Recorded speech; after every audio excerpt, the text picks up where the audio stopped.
Welcome to the Moms I Know with Sheila Walsh-Dunton and Maria Anderson-Farner. Two moms on a mission to reclaim childhood and take you from surviving to thriving on your parenting journey. There are two things children should get from their parents: roots and wings. From Johann Goethe. This is Sheila. And this is Maria. And we want to welcome you to The Moms I Know. Today we're going to be talking about this concept of roots and wings. And so we wanted to talk a little bit about this concept of exchange students, letting our children go off on these adventures and being exchange students, and also hosting exchange students into our homes. So this is something that both Sheila and I have experienced with our children, and it's been a life-changing experience. Simply life-changing, and I think once you have experienced it, you share the idea and you believe in it, because I was an exchange student as in high school and in college, and I knew it was something that I wanted for my children. Well, that's so nice. So you had that experience. Mm-hmm. It's one of my regrets in life that I did not do that. But we did host exchange students when we were kids. And then my sister went on exchange. She's my younger sister. And I just thought that was wonderful. And we did travel after high school and college, but I don't think there's anything that takes the place of actually living in that culture. So I'd love to hear a little bit about your own experience, and then we can talk about our kids' experiences. So the first exchange was actually during the summer. It was an 8-week program that was called Amigos de las Americas. Mm-hmm. And Amigos de las Americas is a nationwide program that it's kind of sometimes known as the Junior Peace Corps. And there's certain cities across the country that have chapters. And if you have a chapter, you're lucky, but you could also be a correspondent volunteer is what they're called. But if you are so lucky that you have a chapter, then we did trainings every week, cultural understanding. Nice. It was an amazing experience that I got to do with one of my closest friends. And Amigos goes to the Americas. So we were, at that time, they were in Dominican Republic, Mexico, Costa Rica, South America. And what we didn't know what we would do. You had choices between inoculations, which was quite interesting, of having high school students give immunizations. Oh my goodness. Yeah, I know. We had to practice with grapefruit. Yeah, it was kind of funny. But that was not my job. My job was teaching dental hygiene to children in rural areas of Costa Rica. Oh. So I got to live with a family, which was a full-on total experience by myself with a family of 5 in a city called Ciudad Quesada, which is closest to, I think people know Costa Rica pretty well now, but Volcan Arenal. So that's kind of where it was close to. And how old were you again? I was 17. Okay. 17, yeah. So it was an amazing experience. There were some hard parts that I won't get into right now because it was miscommunication due to culture, due to well, you know what? Hey, we're pretty transparent here. The family read my diary. Because the family read my diary, they did not like what I wrote, and they actually asked me to leave the house. So with 2 weeks left to go, so I had to go stay with another family. So that just tore me apart. The many tears, and it was not that they didn't like what they read because it was my assumptions that I wrote, just private thoughts, and some little lies here and there, and it was just too much for the father to hear, I guess, my opinion of him. But I guess I don't know. So I kind of. What were they doing reading your right, diary? Well, exactly. Yeah. What were they doing reading my diary? So that was really hard. That was a total defining moment of that experience. And big one. Yeah. A few years later, I went to Chile, Santiago, Chile, and as a college student for about first semester, and that again was an amazing experience. I had a great family. I learned, taking all my classes in Spanish and everything, and it was a really good experience. However, what happened to me, and I think you had this experience with your daughter, is I got really sick. I came down with typhoid fever. Oh. Yeah, so that pretty much leveled me, being without my family and having to go through something so serious. I was able to stay in the program, stay down there. When I came back, I was diagnosed with salmonella. So it was, and I really feel like, you've heard my nutrition stories, but that was the start of kind of my gut issues, were those experiences. And I know the similar story to your daughter a little bit, having some rough health issues in a developing country. Was there's the allure and the adventure of it, but yet it's also a lot for you to handle. Right. However, as my daughter has pointed out many times, those kinds of things can happen anywhere, anytime, and that the trade-offs of what was gained from this experience far outweighed the challenges that were there, and they also, developed the character that I think really comes with that. Yeah, when both of my children at age 13 decided to do exchanges. My son went for a 6-month exchange to Spain, and my daughter did a 3-month exchange to Paris.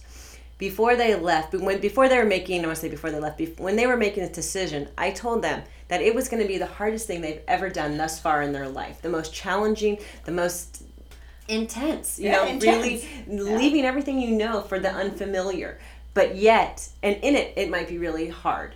But yet, when you come back to the United States, you're going to have a totally different worldview. You're going to see the world differently, and you will have so much appreciation for your experiences in that foreign country.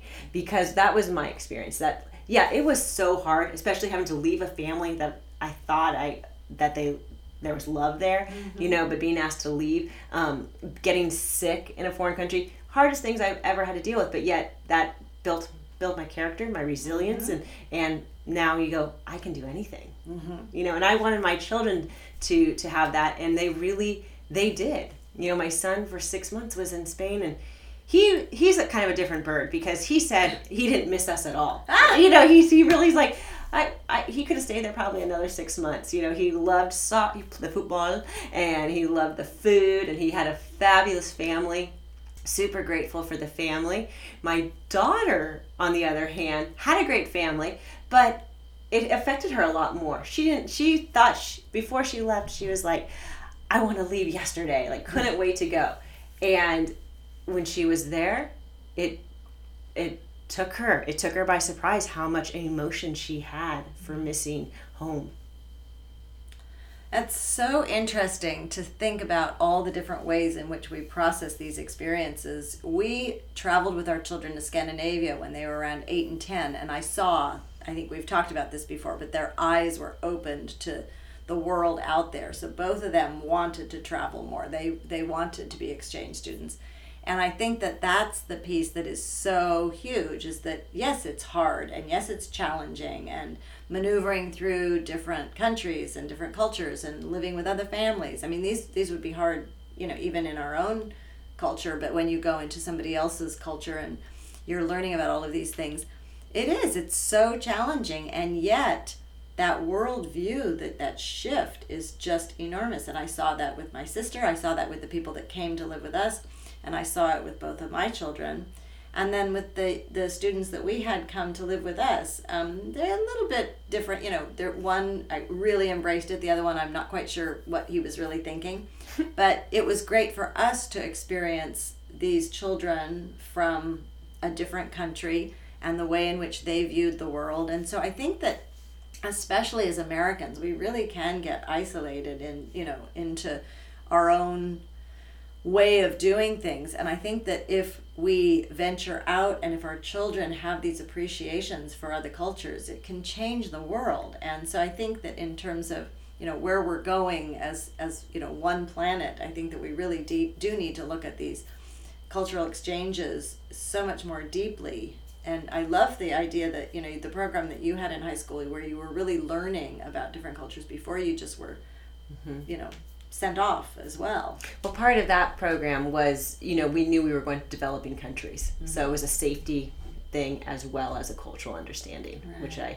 which I really I felt very lucky to be a part of that. When I think back of my daughter's and son's experience, like they were able to be in school with peers their age from a different country. And those are experiences that they will never, ever, it's part of them. Well, and also you have these families now that are part of your lives. Yeah, exactly. And I love that. And this is the first summer in 3 years where we will not have an exchange student at our house. Well, that's going to be I interesting. know. to So it's see. like we're going to go we're going to go travel to we're going to Costa Rica actually. I've been back one time in late 90s, but this will be my first time back there in over 20 years. So I'm excited so you get to revisit your experiences. Yeah. This idea of when, the timing of it. Now, of course, your children were younger when they went, which I can see the advantage of that. And then also it's kind of like, whoa, I would think that they might be more homesick, but one of yours was, one of yours wasn't. Right. Our children, they've both gone off. Neither one of them was homesick. I think my son had a little bit of a crisis of just, being there and just trying to find himself. He talked about walking all around the town in Spain, for hours and hours and hours, just trying to, really get grounded, literally. But I don't think they were homesick. And I think for me as an individual, if I had gone, I think I would have been homesick. And so, that whole idea of stages, I think the ages that your children were, they really became a part of a family. And I think they were probably a little bit more sheltered and protected and watched over. Whereas at 17 or 18, I think there's the freedom that comes, which can be a little intoxicating, or also, there can be situations that can be a little tricky. College, I think, is a fabulous time to go. My son went in college. My daughter went in high school. And so, they both have said they absolutely highly recommend it. They love their experiences. My daughter did say she'd probably send her children either a little younger or a little older. Interesting. Yeah, I think that was the one thing for Leslie is that she missed a lot, and you have the, what do they say, FOMO, fear of missing out. I think that was what happened to me when I was 17, about to be 18 in high school, and same thing with her. It's like you miss what you're not seeing, what you think you're missing. Obviously, what you think you're missing. So it brings up this when, where, the safety issue, the health issue, the communication piece. And so I think that I'd love to talk a little bit about that, because I think really preparing our children for what to expect when they go, and also what to expect when children come in, or when young people come in, because I know you've talked about how your youngest daughter had a little bit of issue with, She did, yeah, with when Tegan went for 6 months, when he came back. So there's definitely tips, there's tips. And Let's hear them. Okay, yeah, because, so actually, let me go back. The program that my sister used, so my children became interested in these exchanges, not necessarily from my experience. I definitely brought it up. However, they saw their two cousins who were a little bit older, and one was the same age, do this experience. And the program they went through was a French program called Infamie. And that program is for 9 to 11-year-olds. That's it, 9 to 11. And the reason why that age is because of language acquisition. Okay. Where they get checked in on every month by somebody in country. It's really, they call them mom and dad type thing. And the language acquisition has been proven that that's the year you do it, between 9 and 11. Yes, so we started for my son the process at that age. However, because we were homeschooling at the time, it did not get the okay from the Spanish embassy. Okay, so our exchange student was not able to have his part of the exchange. So what we did was we broke it up into 2 3-month programs.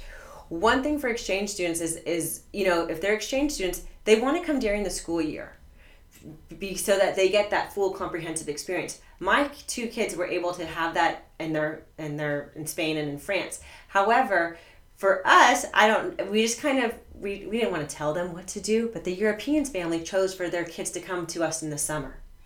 Put a lot of pressure on me because I had to entertain and had to make sure they were in certain things. And thank goodness we are a road trip and camping family. And having a great summer. We were able to show them a lot of California, which was great. However, I do not think it was as good for them as students of the language. That makes sense. Well, and having that school experience. Yes, and having that school experience. I'm grateful. I think that was the highlight of both my kids' experience was the school experience type thing. Well, especially being homeschooled. That must have been amazing totally, for them. Exactly. A whole new thing. The program that my daughter went through was called Adolesco, which is, I believe, like 12 to 18. And that's, you get paired up with a family and you get to choose what duration of time. So it could be anywhere from 2 weeks to 8 weeks to 12 weeks, something like that. So that's what we did. And the reason why there is an issue there is because of the student visas. If they come for 6 months, they need a student visa. Little kids, students, they do not. It's very rare that the U.S. is going to get. They're going to get a student visa.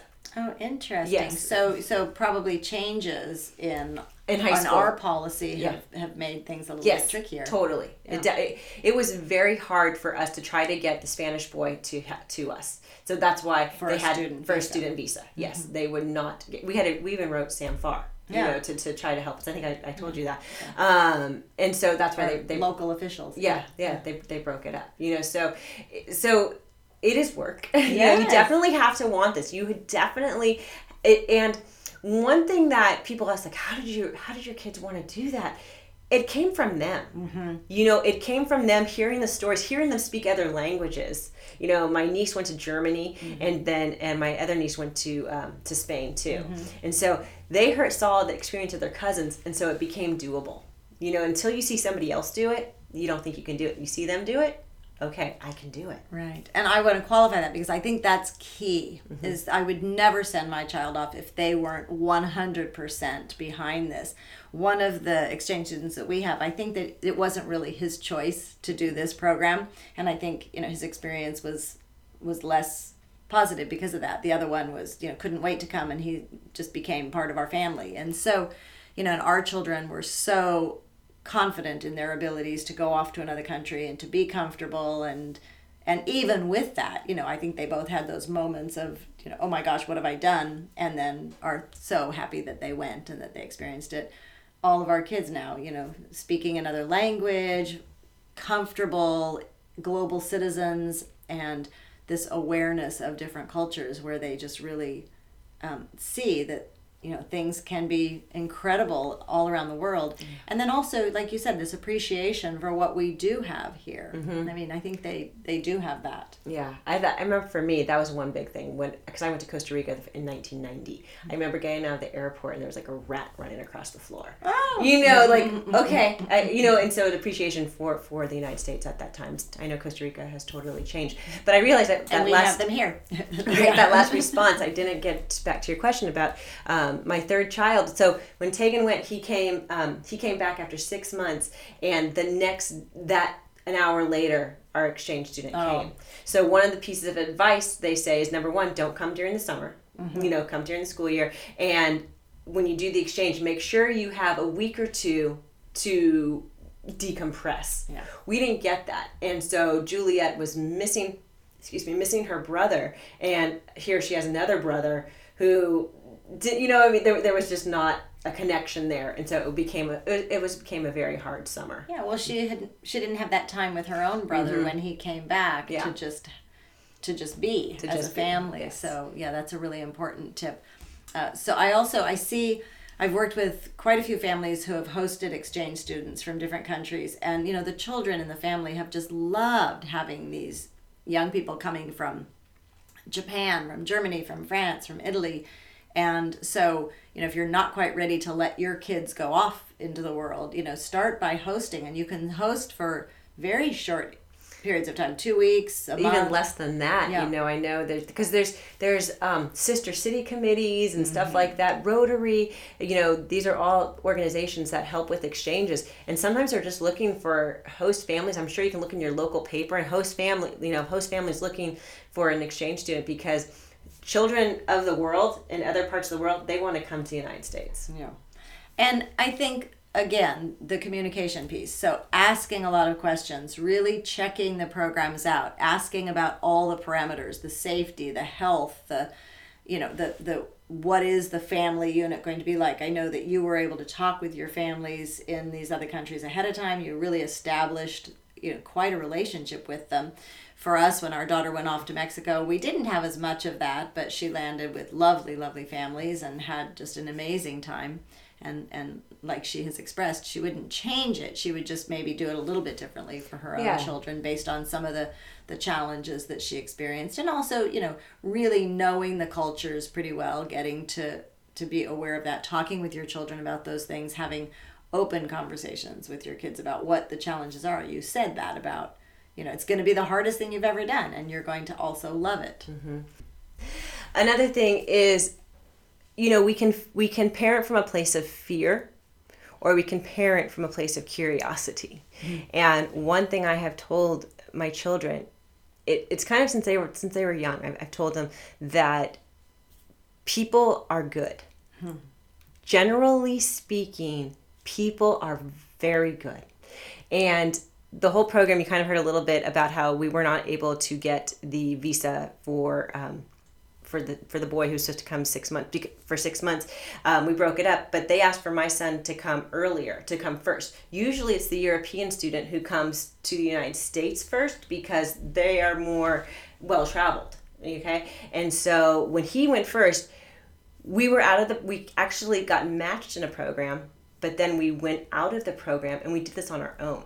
So he had nobody looking. There was no point people to look after him. Thank goodness I had some friends in Europe from my own exchange experience in Chile, actually, like a best friend, who I said, will you be my point person if somebody needs to get to my son?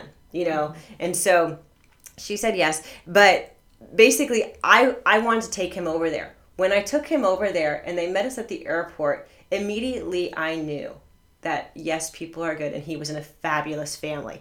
I just want to note that I knew I was really good, that he was really good when I went to the bathroom and there was already an monogram towel. Oh, for him. For him. I'm like, okay, he doesn't even have that at home. So we are good. That's and he sweet. Had, the mother and I feel like she's one of my closest friends. We have a good relationship. And the French mother as well. We have a very good relationship. Oh, sweet. Mm-hmm. So one of the other things is I wish I had gone to visit when our daughter was in Mexico. And we didn't. And that was an opportunity that I think was missed. And then when our son was in Spain, we did go visit, and it was just lovely for us to show up in Granada, and he showed us the town he'd been living in. He took us here, he took us there, and it was just so, we really saw that he had become this citizen of the world. So I want to point out that that's in college. Uh-huh. Because for Lazuli, I went and picked her up, and she was 13, and I picked her up, and I kind of wanted to stay on my own, but the family said, stay with us. I came into her world. It was very awkward for her. Yeah. She didn't like it as much as she wanted to. She was so happy to see me because we went traveling after for 2 weeks. It was a hard transition. I wish I would have met her in Italy or something. Oh, that's you know what I mean? I was grateful for the family. We had a lovely time together. However, I felt her freeze up. I wish she would have gotten maybe a better farewell from the family. That's interesting because our daughter kind of said, this is my thing. I don't want you coming. And that was high school. Mm-hmm. But then in college, she was in France, and, she would have loved it if we had I think in college, that would be fabulous. Yeah. But I think if it's, do living with a family. Don't go into your child's, world, because that was her space. Right. And I did. And with my son, it was different because it was in the beginning. Yeah. So all kinds of things. But I think that the basic idea here is to just really consider this whole idea of these exchanges, these cultural exchanges, and talking with your children about it, really seeing if that's something that they want to do. You can start with hosting students here in the United States, and to just keep those lines of communication open. Yeah, that's the most important thing, is making sure the lines of communication are open. Yeah. Exactly. And So- and show them, it's so fun being a tour guide. It's so fun showing another child, you get more love. You just really feel more love, and it's, Well, and also we get to, appreciate where we live and how we can, be that tour guide. yeah. So- And another thing is funny is that if you were an exchange student, there's like kind of like a club or something, these things. And it was funny because Leslie and Tegan now get it, but it's just like when you're an exchange student, you do chores. You do more chores because it's what idle hands make, or whatever. Like you do more, and so you push yourself. Like you never thought you'd be so bored, or like when you're at family events and everything, and they're in the beginning when they're all speaking the other language, and you like, can't oh understand. my gosh, yeah. Been there. So I think it brings out the best in us. It sure does. It brings out. It makes you dig deep. And then you really do shine. I'll never forget the pictures getting Leslie in the morning at the Eiffel Tower. Oh, fun. And Tegan got to go, like his highlight. He had he was on the football team, and he was able to go to the north of Spain with teams across Europe in a like 3-day tournament. Oh my gosh. So Right. just those experiences, like you can't recreate that. No, they'll Or, never like, forget He was it. playing with teams like the teams Real Madrid, like the development teams. Right. So, for those of you with very young children, this may seem way off in the future. But for those of you with kids, more middle school and high school, have these conversations. See if your children are open to these types of things. Start hosting. But, those of you with the really young ones, it's like it's not too early to be thinking about this because there's so many aspects of it. But just the world is an amazing place. And we'll give a few resources for the organizations I used, Enfami and Adolesco were the two organizations we used. Also AFS, Amigos de las Americas, is more of a work kind of junior Peace Corps type thing. But there are so many other organizations. Rotary Exchange, so many. Sister city committees and stuff like that. So a lot of opportunity, and I think it's our job to, like we said, give our children the roots so that they feel that they're comfortable in their own skin, and then give them the wings. Love it. So we want to thank you for being here and listening, and We'll talk to you next time on The Moms I Know.